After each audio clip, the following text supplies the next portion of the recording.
रायपुर में लॉकडाउन के ऐलान के बाद से बाजारों में भीड़ उमड़ पड़ी है, जैसा कि होना ही था। कई दुकानदार और उसका दलाल फायदा उठा रहे हैं, चीजों को काफी महंगी कीमत पर बेच रहे हैं, जिस पर प्रशासन ने सख्ती करनी शुरू कर दी है। IBC 24 और कलेक्ट्रेट की खाद्य शाखा के अधिकारियों ने मिलकर एक ऐसे ही आलू प्याज के दलाल पर कार्रवाई की।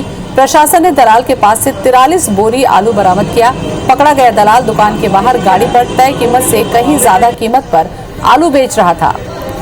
तो कोरोना संक्रमण में लोगों की जान जा रही है और जान से बचने के लिए लॉकडाउन किया जा रहा है, लेकिन व्यापारी हैं कि फायदा कमाने से कोई भी मौका चूकते नहीं। और जब लॉकडाउन लगेगा सबसे ज्यादा खाने पीने की चीजों को लेकर, तो दलाल इसमें भी फायदा उठाने की कोशिश कर रहे हैं। और आखिर इस शिकायत के बाद प्रशासन ने आलू विक्रेता पर कार्रवाई की, जो तय कीमत से कई गुना ज्यादा पर आलू बेच रहा था। ये स्थिति होती ही है निर्मित, इसलिए प्रशासन ने इस बार सख्ती करी है कि दाम में वृद्धि न हो, और इसी के मद्देनजर ये कार्रवाई भी प्रशासन की तरफ से की जा रही है।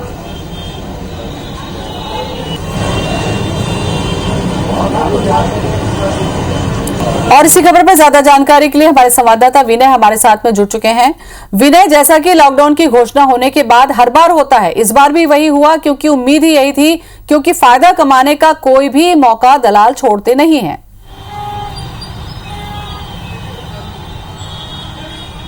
देखिए, दलाल ये बात पहले से उठी थी कि जिस तरह से लॉकडाउन की घोषणा की गई है, ये कहीं न कहीं लोग जो सामान लेने के लिए, क्योंकि इस बार पहले की बार की तुलना में जो बाजार है वो बंद रहेंगे। जैसे पहले छूट रहता था जो किराना दुकान और सब्जी दुकान में, लेकिन इस बार उस छूट को भी नहीं दी गई है। तो तमाम लोग जो 2 दिनों का समय है, इस बार सामान लेने के लिए उमड़ पड़े हैं, तो इसका फायदा दलाल कहीं न कहीं उठाएंगे। ये बात पहले से उठी थी। कलेक्टर ने इसे देखते हुए 9 टीमें गठित की है, जो अलग अलग 9 टीमें जाकर बाजारों में जांच करेगी। लेकिन उसके बावजूद भी ये जो दुकानदार हैं और जो दलाल हैं, इनकी मिली भगत से बड़े एक नए तरीके से एक कालाबाजारी हो रही थी। और इसे आज हमने इसका जो पर्दाफाश भी किया है कि एक दुकानदार जो थोक बाजार अंदर, उन पे कोई कार्रवाई ना हो, वो अपने से सेटिंग करके बाहर एक गाड़ी के माध्यम से जो सामान है वो बिकवा रहे थे। तो हमने उसको जांच की और उसे पता चला और अधिकारियों को भी बताया, तो अधिकारियों ने उसके बाद कार्रवाई की है। फिलहाल जब्ती की जा रही है और अधिकारियों को लेकिन ये कहना है कि लोग किसी से पैनिक ना हो। हम आपको एक तस्वीर दिखा देते हैं। देखिए, ये गोल बाजार है, यहाँ से आने वाली भीड़ देखिए किस तरह से लंबा जो लाइन है वो लगा हुआ है, और केवल इसलिए कि जो 10 दिन का जो सामान है वो इकट्ठा कर लें लोग और अपने घर में, ताकि जो लॉकडाउन के दौरान किसी तरह से समस्या ना आए।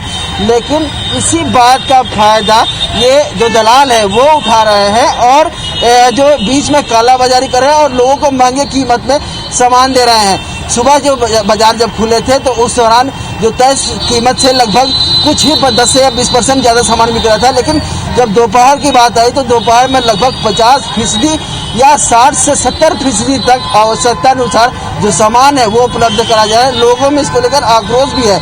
लोग बार बार शिकायत कर रहे हैं कि जो सामान है वो महंगे कीमत में बेची जा रही है, और जो तय कीमत में, जिनके पास पैसा नहीं है वो जो दूर दराज में घूम रहे हैं, उन्हें सामान नहीं मिला है। लेकिन जिनके पास पैसा है वो 3 से 4 गुना या 10 से 20 गुना 50 गुना तक अधिक कीमत में देकर के अपने घर में सामान रख रहे हैं। रायपुर कलेक्टर और तमाम जो प्रशासन के अधिकारी हैं, उनका कहना है कि किसी तरह से लोग पैनिक ना हो। अगर 10 दिन बाद लॉकडाउन बढ़ाया जाता है तो उस दौरान भी लोगों को समय दिया जाएगा। तो इसका जो लॉकडाउन है ये केवल लोगों को परेशान करने के लिए नहीं, लोगों को केवल जो कोरोना के जो संक्रमण है उससे मुक्ति दिलाने के लिए, उसका जो भय है, उसका जो असर है उसको कम करने के लिए किया जा रहा है। तो बिल्कुल जो पैनिक होने की जरूरत नहीं है, लेकिन उसके बावजूद भी लोग बाजार में उमड़ रहे हैं और इसी का फायदा जो दलाल उठा रहे हैं। बिल्कुल विनय, पैनिक होने की जरूरत नहीं होती, लेकिन लोग पैनिक होते हैं और इसी वजह से फिर से वापस कोरोना बढ़ता है, क्योंकि इतनी भीड़ में लोग निकल जाते हैं सामान लेने के लिए कि वहां किसको कहां से कितना संक्रमण है ये पता ही नहीं चल पाता है।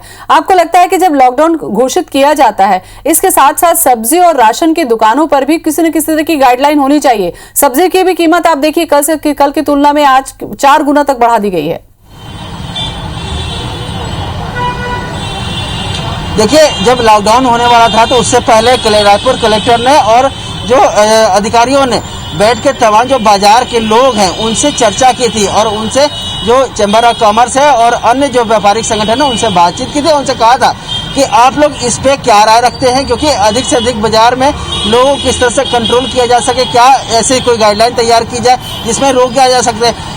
जो लोगों ने खुद से, जो दुकानदारों ने खुद से अपना मत दिया कि 10 दिन ये बंद किया जा सकता है, इसमें दुकान खोलने की जरूरत नहीं है, ताकि किसी तरह से जो संक्रमण है वो ऐसे लोगों को बचा जा सके।